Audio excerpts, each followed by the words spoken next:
Hi guys, today will speak about passive investing in India. आज हम देखेंगे कि इंडिया में पैसिव इन्वेस्टिंग किस स्टेज पे है और किस स्टेज पे जा सकता है। जब हम पैसिव इन्वेस्टिंग की बात करते हैं तो पैसिव इन्वेस्टिंग में there are two modes of investment. One is an ETF, that is exchange traded fund, and the other one is the index fund. Now how different are they from the mutual funds? Mutual fund is again active investing. In active investing, the job of the fund manager is to select the right mix of stocks to provide an alpha to the investor. When we say alpha, he is supposed to ensure that the mutual fund beats the returns of the index or the benchmark. Now, what is the purpose of passive investing is, passive investing का purpose है it has to mirror the returns of the benchmark और the index. It's purpose is not to beat the index but to mirror the index. Now you would say that okay then mutual fund is far better, but when we talk about the facts, it depends on the risk appetite of the investor. Now that being said, if you look at the data, most of the ETFs or index funds have surpassed the performance of 75% of the mutual funds. So again, passive investing is here to stay, and it is gaining a lot of traction in the previous one and a half year. Now when we say ETF or an index fund, there is a little difference between them. ETF, if you want to purchase or sell an ETF, you need to have a demat account with a broker. And for index fund, it is not required. It is more similar to mutual fund. But in index fund, the total expense ratio is much lesser than a mutual fund. In mutual fund, you see the total expense ratio, average total expense ratio is ranging from 1.35 to 1.60. But again, index fund, it is much less than 1%, the average ratio. And in ETF, it is even lesser. It is around 0.2% average. Now this being said, ETFs माना कि उसका exchange ratio कम है, total expense ratio कम है, but they also have other charges because they have to be traded via stock exchange. So there would be brokerage expenses, there would be securities transaction tax, there would be capital gains, etc. But for index funds, it is not like that. You do not have to bear the brokerage charges and all that because you don't need to have a broker account. Now if we talk about the facts and figures, January 2020 में we saw that around 8,000 crores of AUM in index funds and around 1,60,000 crores of AUM in ETFs. And in May 2021 we see 23,000 crores of AUM in index funds, which is almost 3 times of growth, and 3,15,000 crores of AUM in ETFs, which is again double. So we have seen within a span of 16 months, the growth of passive investing has been phenomenal in India, and it is said that this is going to grow even more. When we compare this with the US market, US market's total AUM, 50% more, over 50%, more than 50% of it is from index funds and ETFs.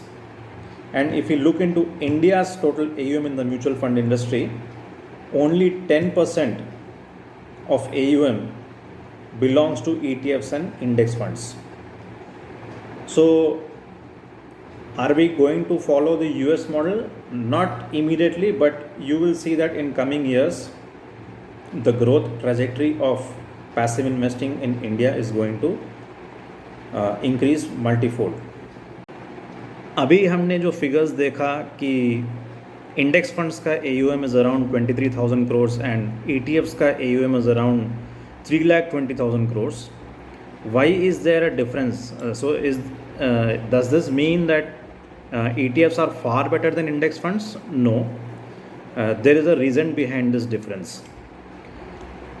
In 2014, there was a decision taken by the newly elected government that the divestment of public sector units would take place through the route of ETFs. This was one decision because of which we saw CPSE ETF coming, that is Central Public Sector Enterprises ETF, and the Bharat 22 ETF. So this was one major decision because of which the ETFs numbers went up. And the second most important decision came in the year 2015, August, where a decision was made that EPFO, that is Employee Provident Fund Organization, would invest certain part of its corpus. It gets huge corpus, and it would invest certain part of its corpus in Nifty ETF, Sensex ETF, CPSE ETF and Bharat 22 ETF. So even Bharat 22 ETF consists of 22 stocks from 11 different sectors. So because of the inflows from EPFO, you see that there is a huge difference between the AUM of ETF and index funds. Index funds is more, the investors here are retail investors, and ETFs is more of an institutional play. In comparison between the ETFs and index funds, for retail investors like us, I think it is more beneficial to opt for index funds, क्योंकि इसमें आपको SIP करने का मौका भी है. ETFs में SIP करने का मौके कम मिलते हैं, क्योंकि उसको आपको ब्रोकरेज के थ्रू बेचना और ख़रीदना पड़ता है. बट इंडेक्स फंड में आप डायरेक्ट AMC से ख़रीदते हो, so you can do an SIP, and because of which you can get the benefit of your averaging of cost. Now, is this video a recommendation of buying index funds or ETFs? No, there is no recommendation as such. I am not an expert in all these things, but again, in general, if we see the decreasing interest rates of fixed deposits or even the government bonds, so I think it is inevitable that in coming years, investing in equity markets or capital markets, if we look into the broader view, is going to be inevitable because of the returns that the fixed deposits or the government bonds are giving. क्योंकि long term में inflation beat करने के लिए आपके जो fix deposit के interest है या गवर्नमेंट बॉन्ड्स के इंटरेस्ट है, ये हेल्प नहीं करने वाले, क्योंकि ये इंटरेस्ट रेट्स अभी जो ट्रेंड चल रहा है, you would say that the interest rates will further decrease.